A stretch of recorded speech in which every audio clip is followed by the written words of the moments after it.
The chandelier shimmered over the family party, concealing a storm. I'm Melinda Foster, 27, caught amid a web of lies at my grandmother's birthday in Savannah's grandest old mansion. The air buzzed with forced laughter, clinking glasses, and my parents' polished smiles. Then my grandmother, a woman whose elegance hid steel beneath, raised her champagne flute. Her eyes met mine, sharp and unwavering. "Do you like the company shares I left you, dear?" she asked, her voice soft yet cutting. I froze, fork halfway to my mouth. "What company?" I managed my words, slicing through the chatter. The table fell silent. My mom's champagne flute hit the table with a sharp clink, her hand trembling. My dad's jaw tightened, his eyes darting to her. My cousin, usually smug, stared at his plate.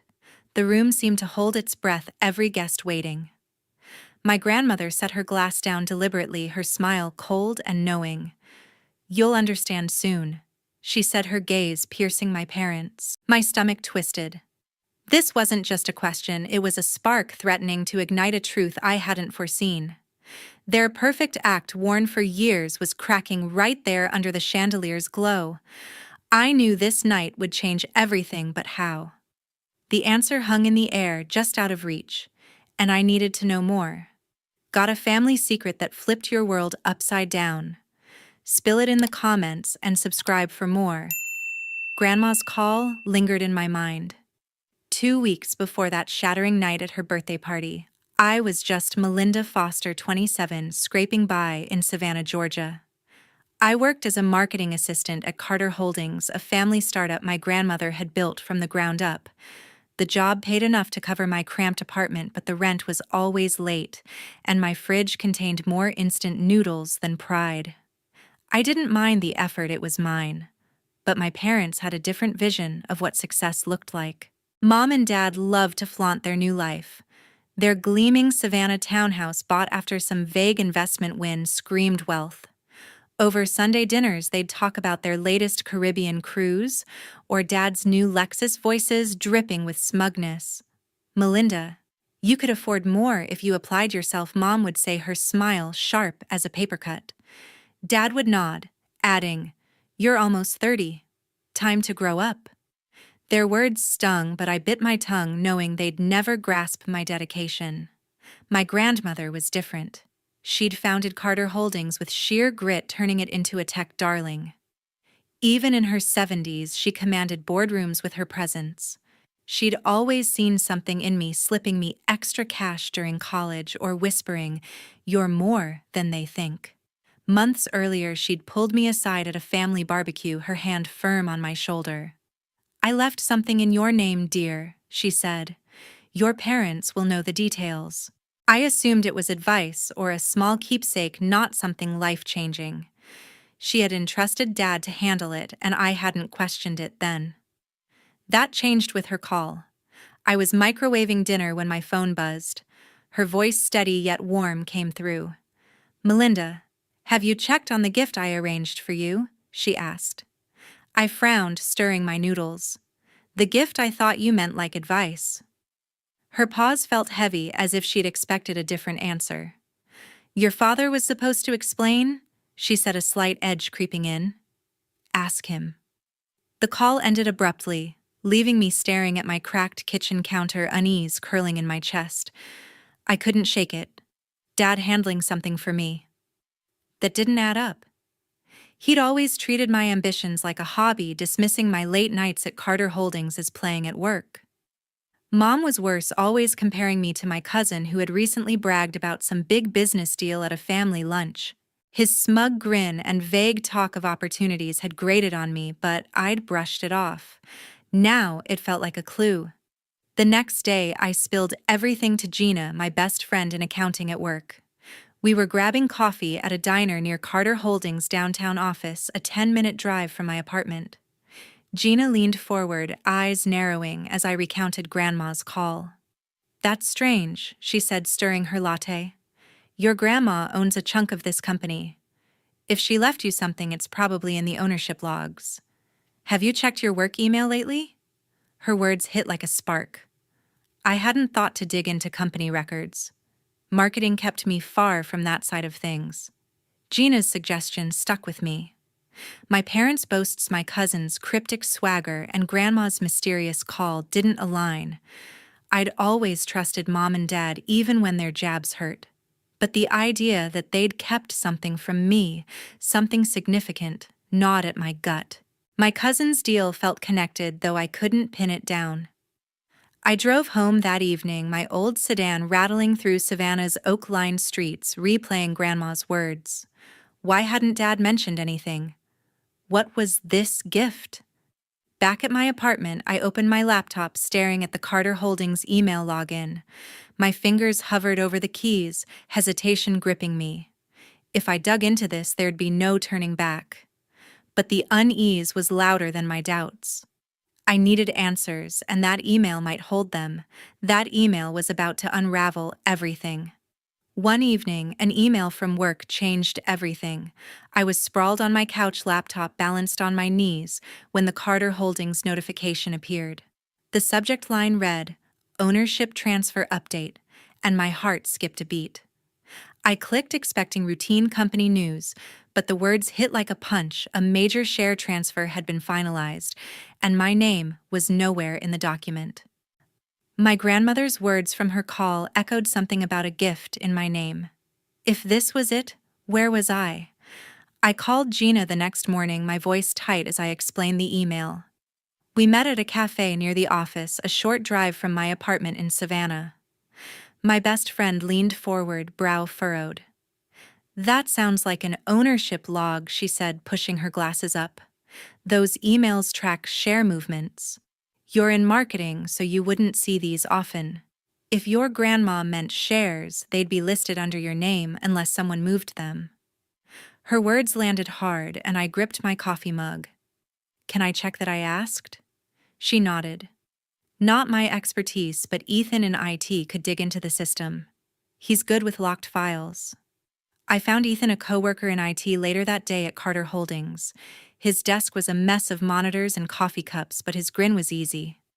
"Ownership log's tricky, but I can pull the back-end data," he said, already typing. Within hours, he called me over, his screen glowing with numbers. "Here's the transfer," he pointed.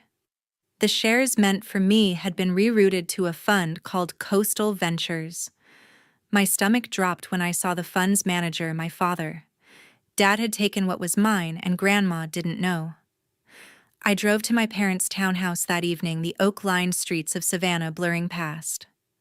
Mom answered the door, her smile practiced. "What's this about, Melinda?" she asked, already impatient. I didn't waste time. "The company shares Grandma left me. Where are they?" Her face tightened, and she crossed her arms. "Don't meddle in things you don't understand." She snapped, her voice sharp enough to cut glass. She shut the door before I could push further, leaving me on the porch, pulse racing. Her dismissal wasn't just cold, it was a wall hiding something. Back in my car, I scrolled through old texts, hands shaking. One from my cousin caught my eye, sent weeks ago after a family lunch. "Big opportunity with your dad," it read, followed by a winking emoji. I'd ignored it then, chalking it up to his usual bravado. But now it felt like a neon sign. My cousin wasn't just boasting, he was in on something. Had Dad pulled him into this? The thought twisted in my gut, a mix of anger and disbelief. My parents had always prioritized their image, but this, taking what Grandma meant for me, felt like a knife in the back. I couldn't stop there. The email, Mom's deflection, and my cousin's text were pieces of a puzzle I didn't fully understand.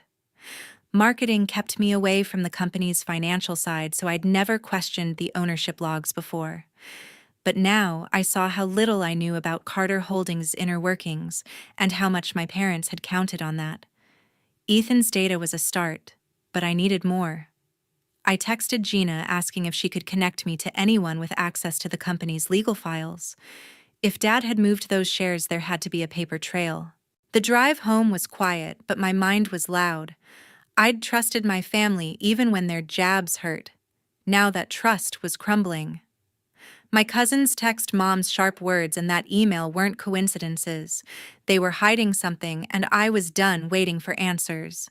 I had to confront this head on. The next day, I slipped into Grandma's office downtown. The Carter Holdings building rose tall in Savannah's historic district, its sleek glass facade hiding secrets I was determined to uncover. My heart pounded as I stepped off the elevator onto the executive floor where polished wood and soft lighting radiated power. I wasn't there for a marketing meeting I needed answers. My cousin's cryptic text and Mom's dismissal had sparked a fire in me, and the email about the share transfer was a glaring red flag. I had to find out what my parents had done. I found Lois, my grandmother's longtime assistant, at her desk outside the CEO's office. Her graying hair was pulled back, her eyes sharp behind wire-rimmed glasses. She had been with Grandma since Carter Holdings was just a dream, and her loyalty was unwavering. "Melinda," she said, voice warm but cautious. "What brings you up here?" I hesitated, then laid it out: the email, the missing shares, Grandma's call about a gift. Her expression shifted, suspicion flickering across her features. "Your grandmother thought you'd received those shares," she said, leaning closer. "She assumed you were already involved in management." My breath caught. "Management? I'm barely scraping by in marketing." Lois pressed her lips into a thin line, glancing at the closed office door. "Your parents were supposed to handle the transfer," she said, tone clipped. "I've had doubts about them for years." She stood, walked to a filing cabinet, and pulled out a thick folder. "Look at this," she said, sliding it across her desk. The pages were stamped with legal seals detailing a share transfer from Grandma's estate to me, except my father's signature sprawled across the authorization redirecting the shares to his fund, Coastal Ventures. I stared at the document, hands trembling. Dad had signed away what was mine, and Grandma didn't know. The betrayal burned a raw ache in my chest. Lois watched me, her eyes softening. "I didn't want to believe they'd do this," she said quietly. "But I've seen too many whispers between your parents and that fund." I nodded, barely hearing her. My mind raced. Dad had always preached family loyalty, yet here was his name, stealing my future. I stepped outside to the office balcony, needing air. The Savannah skyline stretched before me, but all I could see was that signature. I pulled out my phone and dialed Mark Sullivan, my grandmother's lawyer. I'd met him once at a company event, a silver-haired man with calm authority. He answered on the second ring. "Melinda, what's wrong?" he asked, sensing my urgency. I explained the documents, my voice steady despite the anger bubbling inside. "Those shares were registered in your name," he confirmed, tone grim. "Your father had power of attorney to execute the transfer, but it was meant for you, not his fund. This is a breach of trust." I gripped the balcony railing, metal cool under my palms. Mark's words were a hammer smashing any doubt. My parents hadn't just kept a secret, they'd stolen from me. I thanked him and hung up, my mind already turning to Grandma's birthday party. It was days away, the perfect moment to lay this bare. My parents would be there, smiling their polished smiles, and my cousin would likely swagger in with his usual arrogance. They thought they'd gotten away with it, but I wasn't the naive girl they dismissed. Back at my apartment that night, I spread the documents on my kitchen table, mapping out my plan.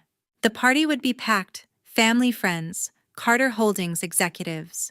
Grandma deserved the truth, and I'd make sure it came out. I wasn't just fighting for shares, I was fighting for what was right. My anger surged, but I forced it down, channeling it into focus. I'd confront them where they couldn't hide, where their lies would unravel in front of everyone who mattered. I called Lois again, asking for copies of the documents to bring to the party. She agreed without hesitation, her voice firm. "Your grandmother built this company for people like you," she said. "Don't let them take that away." Her words stuck with me, a reminder of what was at stake. I wasn't just facing my parents, I was facing their greed, their belief that I'd stay silent. They were wrong. As I packed the papers into my bag, my resolve hardened. The party was my chance to expose them, to show Grandma what they'd done. I could see their faces, Mom's forced calm, Dad's stammered excuses, my cousin's smug grin faltering. I'd keep my cool, let the evidence speak, and watch their facade crumble. Justice wasn't just a word, it was my goal, and I was ready to claim it. The truth was closer, and I wouldn't let it slip. After work, Gina and I met at a quiet coffee shop. The place was a cozy hole in the wall a few blocks from Carter Holdings, its warm lights a stark contrast to the storm brewing inside me. I slid into the booth across from my best friend, the folder from Lois burning a hole in my bag. "I've got proof," I said, my voice low as I pushed the documents toward her. My father signed away the shares Grandma intended for me. Gina's eyes widened as she scanned the pages, her fingers tracing his signature. "This is serious, Melinda," she whispered. "You can't let this slide." I nodded, jaw tight. The papers confirmed my fears. My parents had taken what was rightfully mine, and Grandma was unaware. Gina leaned back, expression soft but resolute. "You have to confront them," she said. "At the party, in front of everyone. Your grandmother deserves the truth, and you deserve those shares." Her words were a lifeline, pulling me from the anger threatening to consume me. She wasn't just a friend, she was my anchor, keeping me grounded when all I wanted was to scream. Back at my apartment, I searched through my laptop for anything I might have missed. That's when I found it, an old email thread buried in my cousin's chatty messages to the family. He had sent it to my father months ago, the subject line a bland business update. But the content stopped me cold. "Thanks for the heads up on the fund, Uncle Richard. That profit split will clear my student loans fast." My heart sank. My cousin wasn't just a bystander, he knew about the share transfer and stood to benefit. His debts were no secret, but this. It was a deal with my father, and I had been left out. I fired off a text to him, fingers shaking. "What's this about you and Dad's fund? Did you know about my shares?" His reply came quickly, too casual. "Not your business, sis. Stay out of it." The dodge was as good as a confession, igniting a fire in me. My cousin's smug tone, the same he used at family lunches, made my blood boil. He thought he could brush me off just like Mom had. But I wasn't backing down. The next morning, I called Lois, my voice steady despite the knot in my chest. "I need more evidence," I told her. "Anything linking my cousin to this." She didn't hesitate. "Meet me at the office after hours," she said. "I have access to the internal logs." That evening, I drove back to Carter Holdings, the Savannah streets, quiet under a fading sunset. Lois waited in her office, a stack of printouts ready. "These are transaction records," she explained, pointing to highlighted lines. "Your cousin received payments from Coastal Ventures, small but consistent. They started right after the share transfer." The numbers stared back at me, undeniable. My father had looped my cousin into his scheme, using Grandma's company to settle his debts. Lois's face was grim. "I've watched your parents sideline you for years," she said. "This crosses a line." Her support fueled me, but as I drove home, a different weight settled in. My family was unraveling: Mom's cold dismissal, Dad's signature, my cousin's greed. I had grown up idolizing them despite their jabs. Now the thought of confronting them at Grandma's party twisted my heart. Would exposing them destroy us forever? Part of me wanted to walk away to preserve the peace. But another part, the part remembering Grandma's faith in me, demanded justice. I spent the next few days refining my plan. The party would be at Grandma's mansion, packed with family and company executives. I would bring the documents, present the evidence, and let the truth speak. Lois promised copies would be ready, and I rehearsed my words, imagining my parents' faces when I called them out. My cousin's smirk would fade, and Mom's practiced smile would crack. But the image of Grandma's reaction haunted me. Would she blame me for tearing the family apart? I pushed the thought aside, focusing on the folder in my bag. This wasn't just about me. It was about what she had built. Late at night, I sat on my couch, the documents spread out like a map of betrayal. Anger surged, but so did grief. I had spent years trying to prove myself to my parents, to show I was more than their immature daughter. Now I saw them for what they were, people who put their greed above family.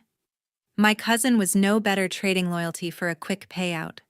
Yet as I pictured the party, a small voice whispered what comes next. A broken family, perhaps forever. I shook it off, gripping the folder tighter.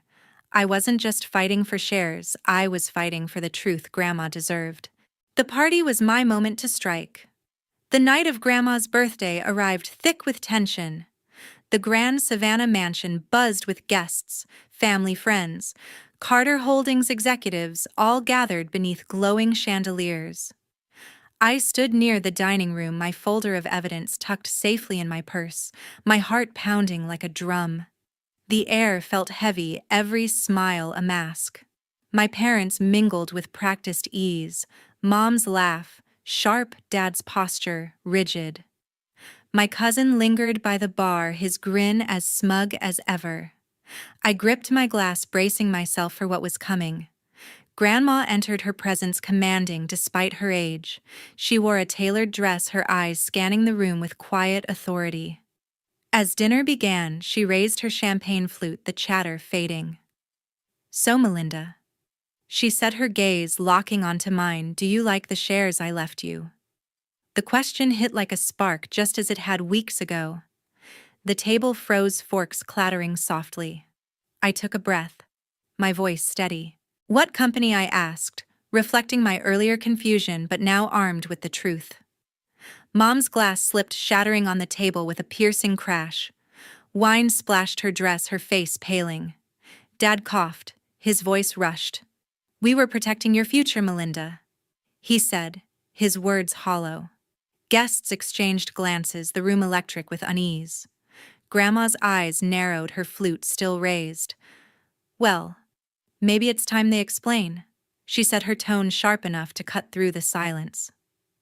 I stepped forward, pulling the folder from my purse. "I can explain," I said, my voice carrying. Mark, my grandmother's lawyer, stood nearby, his silver hair catching the light. I had asked him to come, knowing his presence would strengthen my case. He nodded, stepping beside me. "These documents," he said, holding up the papers Lois had given me, "show a transfer of shares meant for Melinda. Her father's signature authorized their move to Coastal Ventures, his fund." The room gasped, murmurs rippling. Dad's face reddened, his hands gripping the table. "It was a temporary move," he stammered, "to secure the company." Mom stared at her lap, silent. I turned to my cousin, his smirk gone, replaced by a nervous twitch. "You knew," I said, my voice low but firm. "Your emails to Dad about profit splits, paying off your loans. You were part of this." His eyes darted to the floor, then back to me, defiance flickering. "I needed the money," he muttered, barely audible. "It wasn't personal." The admission hung in the air, raw and ugly. Guests shifted uncomfortably, their whispers growing. Grandma set her glass down, the clink deliberate. Her face was stone, but her eyes burned with a fury I had never seen.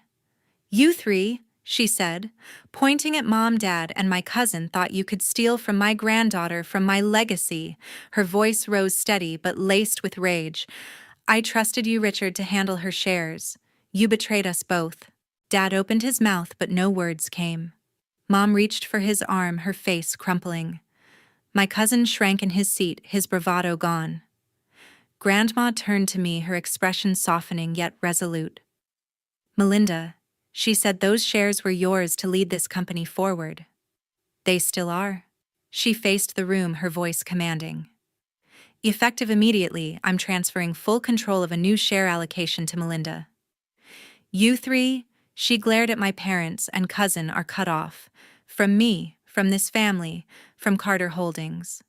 The words landed like a gavel. Guests sat, stunned, the air thick with shock. Mom let out a choked sob, but Dad just stared ahead, his face blank.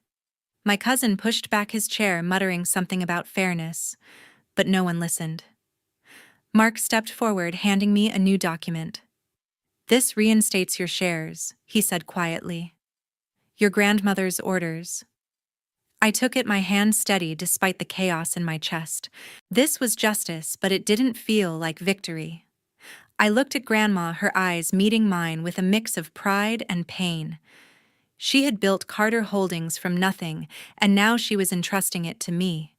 But the cost was steep, my family fractured beyond repair. Mom's tears, Dad's silence, my cousin's excuses. They were strangers now. The room watched as I clutched the document, my resolve hardening. I had fought for the truth, and I had won, but the weight of it pressed against me. As guests dispersed whispering about the fallout, I stood by Grandma's side. She squeezed my hand, her grip firm. "You're stronger than they are," she said softly. "Lead with that." I nodded, but my mind lingered on the wreckage, years of family dinners, holidays, trust, all shattered in one night.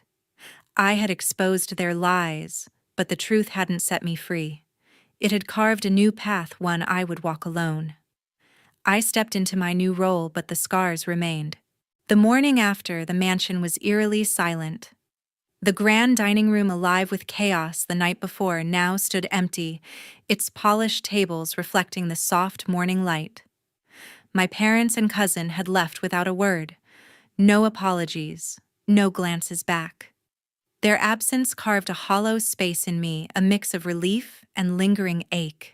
I stood by the window, staring at the sprawling gardens of Grandma's Savannah estate, the new share documents heavy in my hand. I had won, but the victory carried a bitter taste. I wandered outside, drawn to the small lake behind the mansion. The water rippled gently, framed by ancient oaks draped in moss. Grandma found me there, her steps soft on the grass. She carried a slim folder, her expression calm yet weighed with unspoken pain. "Melinda," she said, sitting beside me on a stone bench, "power means little if you lose yourself." Her words landed softly but carried the weight of her years. She handed me the folder, new share certificates, freshly signed, granting me control of Carter Holdings. "These are yours," she said. "Lead with the strength I know you have."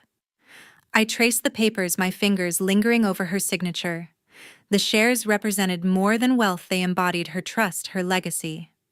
But as I looked at her, the deeper lines etched into her face gnawed at me with guilt. I had exposed my family, torn them apart. Mom's tears, Dad's silence, my cousin's muttered excuses, they haunted me. Had I been too harsh? Could I have handled it differently? Each question cut against my resolve.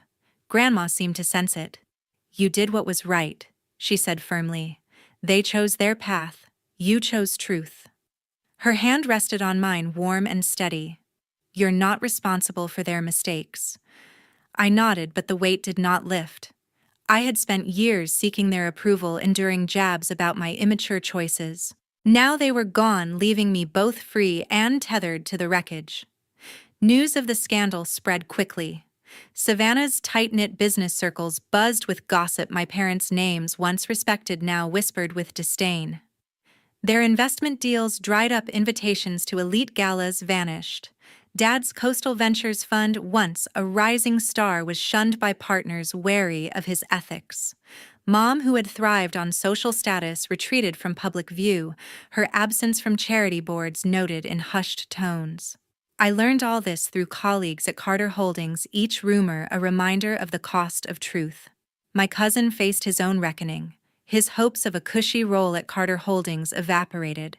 Grandma's decree ensured he would never set foot in the company.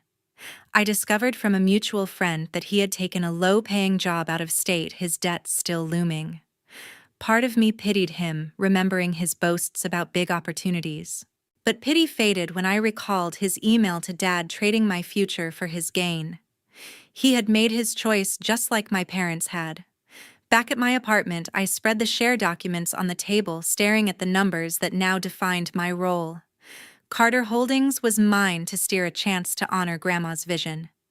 Yet every time I closed my eyes, I saw Mom's crumpled face, Dad's blank stare. Had I pushed too hard? Had publicly exposing them been cruel? The thought gnawed at me, a quiet voice asking if I had traded justice for vengeance. I pushed it away, but it lingered, a shadow I could not shake. I visited Grandma again the following week, needing her clarity. We sat by the lake, the water still beneath a gray sky. "Do you ever regret standing up to people you love?" I asked softly. She gazed toward the horizon, eyes distant. "Regret is part of caring," she said. "But you did not destroy this family, they did. You are worthy of this, Melinda. Don't let guilt steal it from you." Her words were a lifeline pulling me from doubt. She had built an empire from nothing, faced battles of her own. If she believed in me, I had to believe in myself. Driving home through Savannah's oak-lined streets, the city felt different mine in a way it had never been. The shares gave me power, but Grandma's faith gave me purpose. I would lead Carter Holdings not just for profit, but to prove I could rise above the pain. My family's choices had broken us, but they would not break me. Still, the ache of their absence followed a reminder that freedom came at a cost. I had my future, but the past lingered. Days later, I walked into Carter Holdings' main office. The sleek glass doors parted, revealing the executive floor where I had once felt like an outsider. Now I belonged. I crossed the polished hallway, my heels clicking with purpose, and entered the corner office, my office. A polished desk gleamed under soft light, and on it sat a brass plaque engraved with my name, Melinda. I ran my fingers over the letters, a quiet thrill pulsing through me. This was no longer my grandmother's domain or my parents' battlefield. It was mine. I sank into the leather chair, the weight of the past weeks settling around me. The journey to this moment had been a storm. My grandmother's cryptic question at her party, the email that unraveled secrets, the documents proving my parents' deception. I had stood up to them, exposed their lies in front of everyone, and watched my family fracture. My cousin's greed, my mother's silence, my father's excuses, they had all crumbled under the truth. Yet sitting here, I did not feel triumphant. I felt transformed.